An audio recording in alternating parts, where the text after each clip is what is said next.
Okay, sorry, I did it again where I lost my recording. We'll put this up as two videos.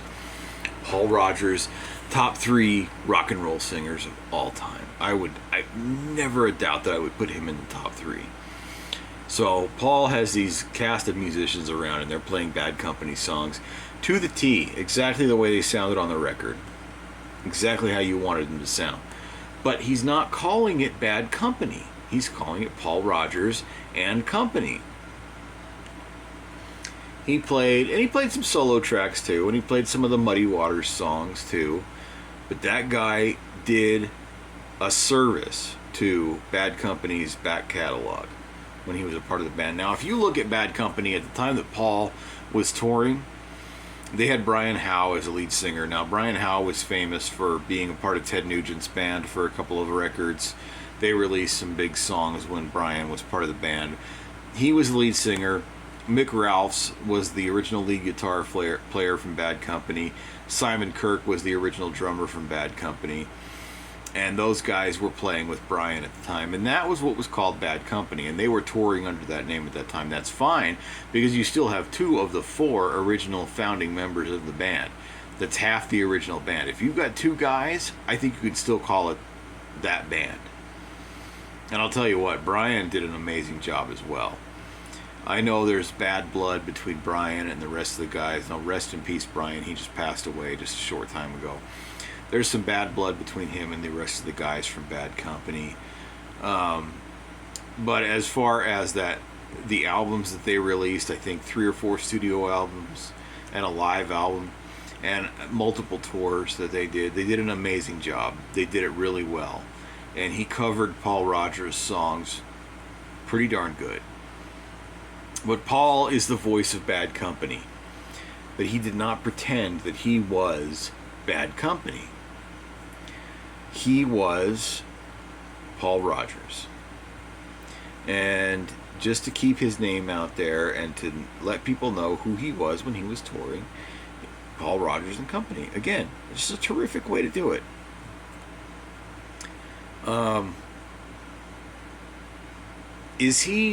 If Paul Rogers was to tour by himself and throw the Bad Company logo up on the drum kit and on the stadium or on the stand behind the drum kit, the big flag that just says Bad Company, do you actually think that would be Bad Company at that point in time?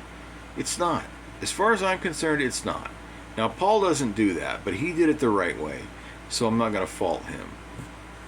Simon Kirke, the drummer, originally from the band Free, which he was in with Paul Rogers as well, along with Paul Kossoff, and I mean, amazing guitar player, Paul Kossoff. If you go back and listen to Free, you're going to hear a bunch of 4 British guys playing American blues almost as well as Led Zeppelin did. Okay, terrific stuff. They broke apart. They formed Bad Company with Mott the Hoople, guitar player, Mick Ralphs, and bass player Boz Burrell from King Crimson. It was a super group. Bad Company was. I will tell you, just to kind of go off a little bit here on a side tangent, I saw Bad Company when they reformed with the original 4 members in 1999. There's no way that you would ever be able to tell that those guys broke up in the early 80s and stopped playing music together. They were so tight. They released a compilation record at that point in time called, I think, The Original Bad Company.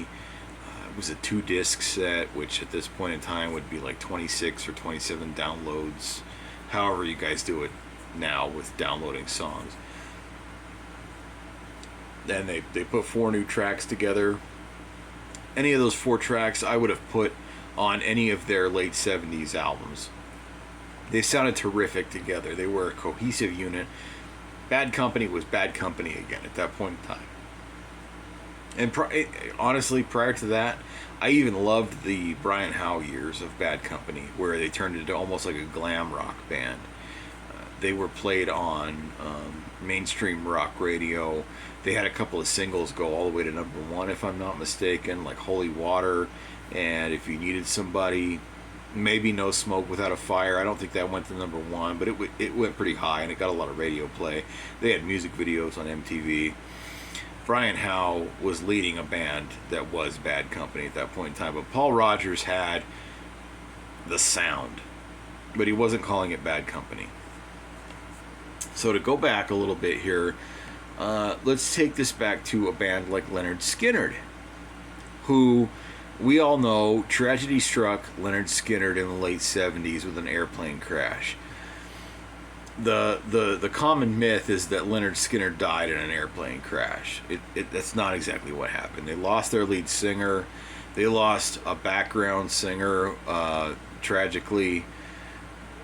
And they had a drummer who eventually quit the band at that point in time, who was not even an original member. But anyway, Lynyrd Skynyrd didn't die in a plane crash, but Ronnie Van Zant died in a plane crash. Now his little brother took over. They reformed the band in 1987 and played some concerts together where they were raising some money for Appalachia and some coal miners, and just kind of trying to get some money together for these people that lived in the hills. And it turned into Lynyrd Skynyrd again. By that time, the only guy left from the original band was lead guitar player, lead and rhythm guitar player, and major songwriter Gary Rossington. But all of a sudden, 1987 comes along, and they released an album in 1991 with that lineup that was playing, or most of that lineup was playing at that time. But even though Johnny Van Zant was the lead singer, Gary Rossington is still the only guy left. No, I'm sorry. I will take that back, because I am going to consider Billy Powell, the keyboard player, an original member of Lynyrd Skynyrd. Now, when they started way back in the day, Billy wasn't part of the band. However, when they decided they were going to get together, they signed a major label, they needed a keyboard player for the band, Billy was there. He was on the first album. So I will consider Billy Powell an original member of Lynyrd Skynyrd, along with Gary Rossington. And those guys carried the torch until Billy died. And then here recently, just this past year, Gary died as well. Now, the thing that bothers me about that is if you look up Lynyrd Skynyrd, you're still going to find some tour dates. And the guy that's leading the band, aside from Johnny Van Zant, Ronnie's little brother on lead vocals, is Ricky Medlock, who dabbled a little bit in drums and played with Lynyrd Skynyrd in their early days. He's a guitar player now. He's a singer. He's a songwriter. He led a band called Blackfoot, which had a couple of songs on the radio. Anyway, Ricky Medlock is kind of the man that's leading the show right now, not an original band member. There's nobody left. But if you look up Lynyrd Skynyrd, you're still going to find tour dates. Are you really watching Lynyrd Skynyrd? Or at this point, are you watching a tribute band? It's a tribute band as far as I'm concerned. There's nobody left from the original band. Steve Miller Band, there's nobody left except for Steve. The Newsboys, there's nobody left from the original band. Jethro Tull, there's only one guy left from the original band, and that's Ian Anderson, the band leader. Now, I love these musicians. Even the guys that are replacement musicians who have taken over for some of the classic guys that started the bands. They're terrific, and I love them, and I love seeing them play. I love listening to them. I love to hear what they come up with. These days, modern times, classic rock, it's not the same group anymore. They're gone. It's time to change the name. If you build that boat out of boards that you've taken from somewhere else, and you replace that last couple of boards with new boards, it's not the same boat anymore. The original boat is going to be whoever's using those original pieces of wood, or nobody's using them, they're using them to start a fire. That original boat is gone. It's gone forever now. And it won't ever come back again because it's all been burned at this point. Lynyrd Skynyrd is not Lynyrd Skynyrd anymore.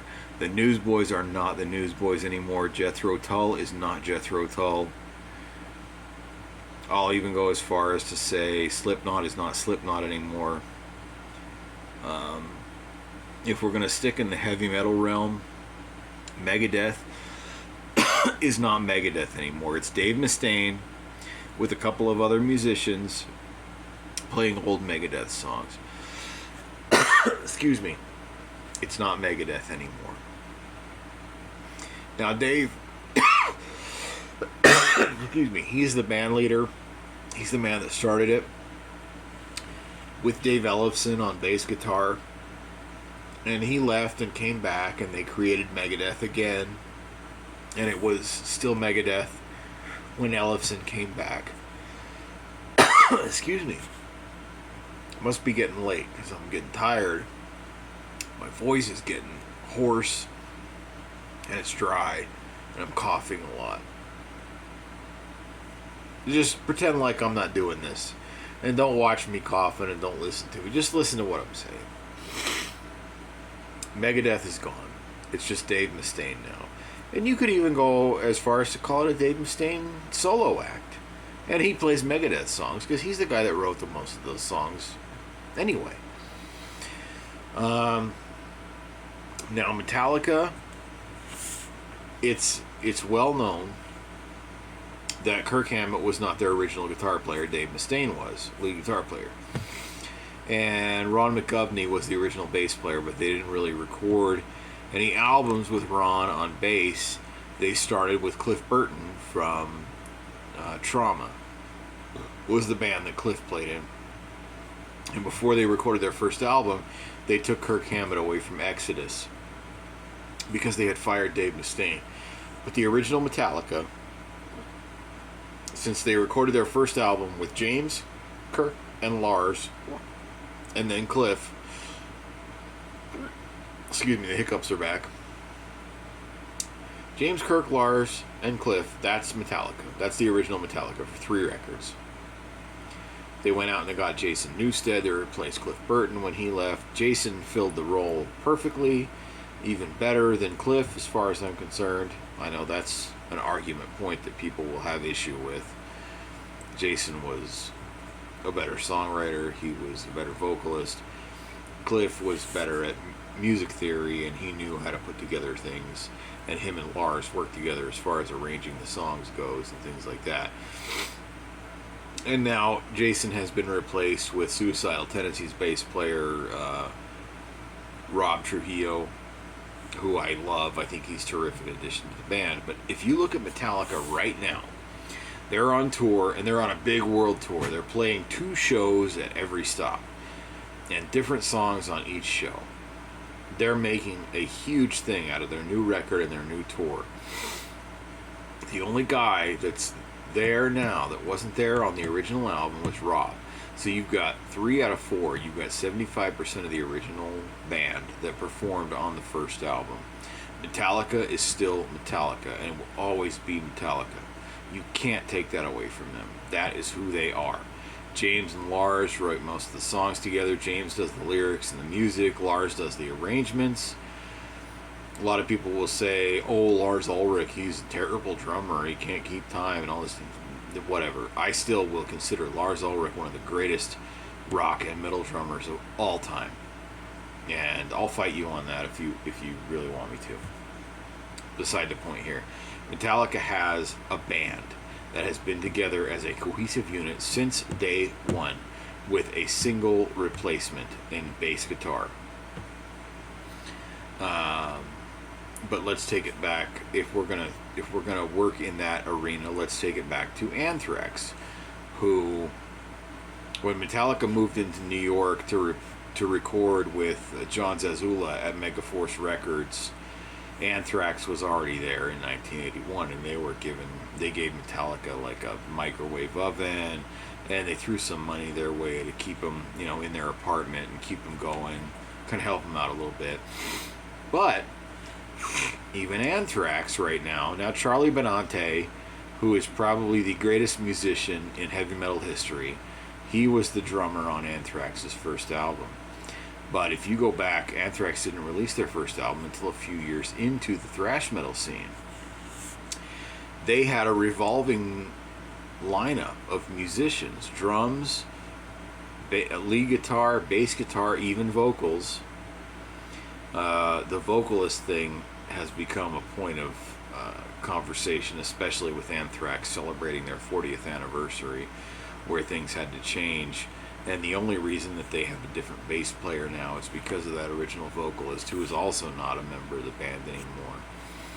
But Frankie Bello, who played on Anthrax's second album, is still their bass player. There was an album that he was, or a tour that he was not there, but he's still there with the band. And Charlie Benante, who played drums on the first album, is still there. He's the main songwriter as far as music is concerned. He even plays guitar. When Anthrax had to shrink down to a 4-piece because they lost Danny Spitz, their lead guitar player, Charlie stepped in and started playing some lead guitar for him. But Scott Ian is the only guy left from the original band. So if you go and see Anthrax on tour now, if you're, since we're talking about heavy metal all of a sudden, are you seeing Anthrax anymore? Or are you seeing an Anthrax tribute band with Scott Ian as the featured artist? I will still consider Anthrax a band as they were when they first started out, because Charlie played on their first album. He was their drummer. So Charlie and Scott have always been there since they first released music to the public. Since they got big and they first released music on a major label, or even a secondary major label like Megaforce Records. They went on to Island and they went on other things after that, but they were still Charlie and Scott, writing the songs together, playing the music together. Anthrax is still a band. But I want to know in the comments your opinion. If you go and see a band who has 1 or 0 original band members left, are you still seeing the same band, or are you seeing a tribute act who uses the band's name? Because I don't think it's the same band anymore. If we liken it back to Bad Company, after Paul Rodgers left and did his solo thing, he came back in 1999.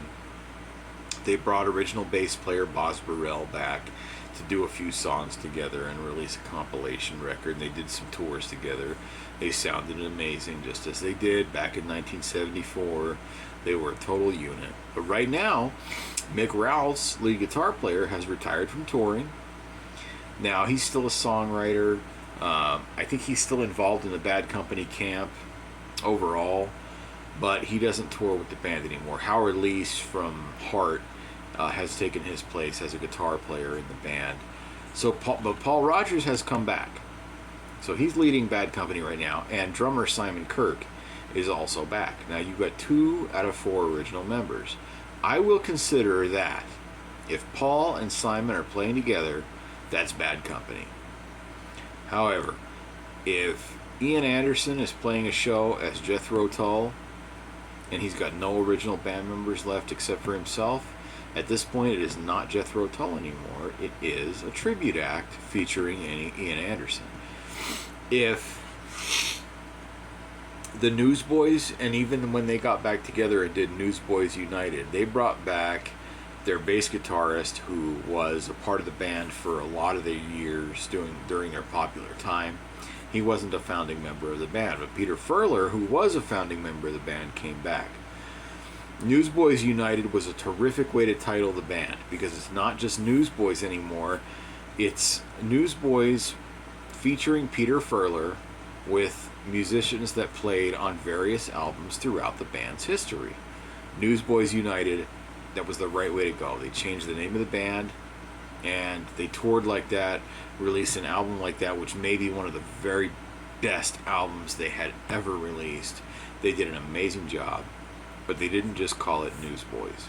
They called it Newsboys United. There's so many other bands out there that are like this now, and if you go, even if you were to pick up, like, if you forget the 70s acts like Leonard Skinner and Bad Company and those guys, if you were to go into the 80s and look at somebody like Every Mother's Nightmare, or a better example might be the band Tuff, Tuff. Now, these guys were popular for about a minute and a half. They had Stevie Rachel as the lead singer, who was, at the point when they got popular, also the main songwriter. Now, they still had a couple of original band members left at this time. They released an album and a big single and video on MTV called I Hate Kissing You Goodbye. But at that point in time, Stevie was not the original lead singer. Well, they went on a couple of albums later and did some more band member changes. Stevie ended up being the only guy left that was carrying on the torch of the Tuff band name.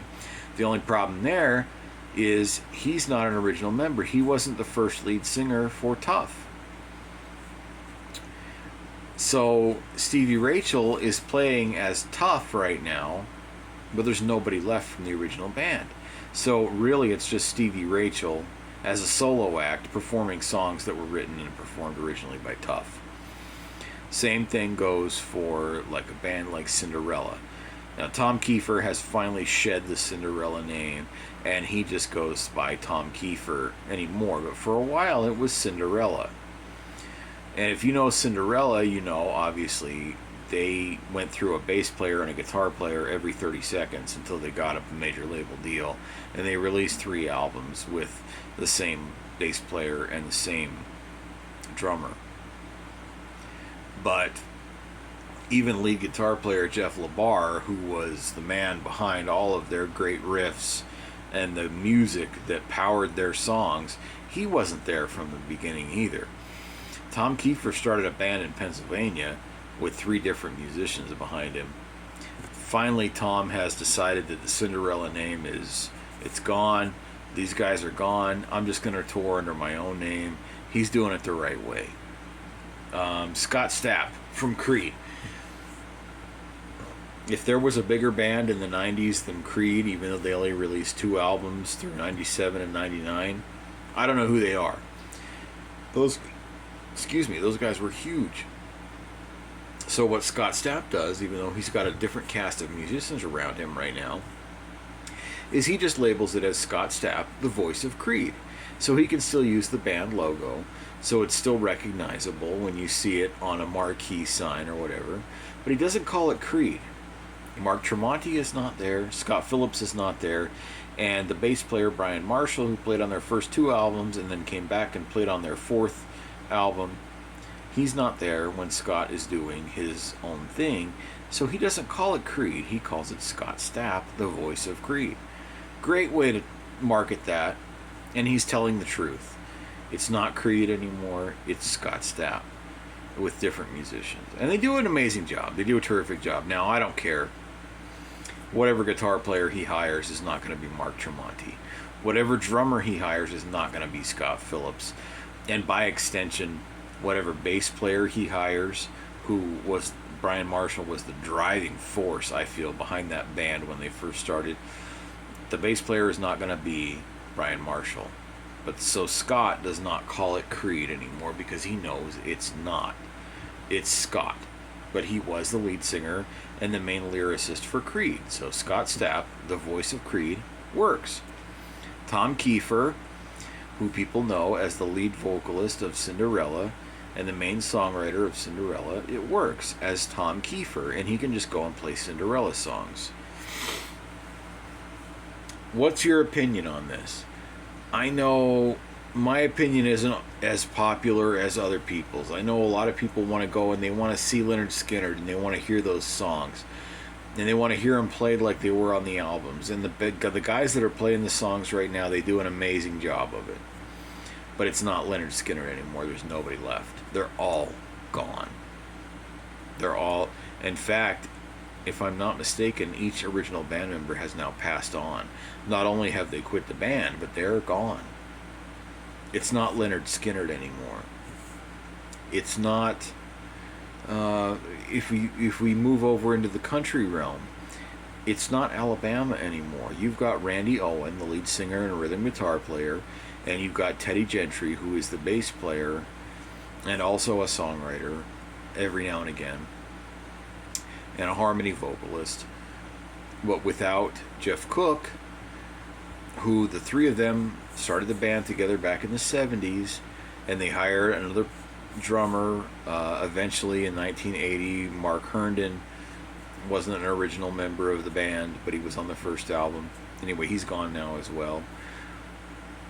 if you go to an Alabama show right now, you're not really listening to Alabama anymore. You're listening to Randy Owens sing the songs, Teddy Gentry playing the bass guitar, but they are augmented by somebody who has replaced Jeff Cook on lead guitar and vocals, somebody who has replaced Mark Herndon, who was also a replacement on drums, and they are augmented by 4 other musicians who also play percussion and drums.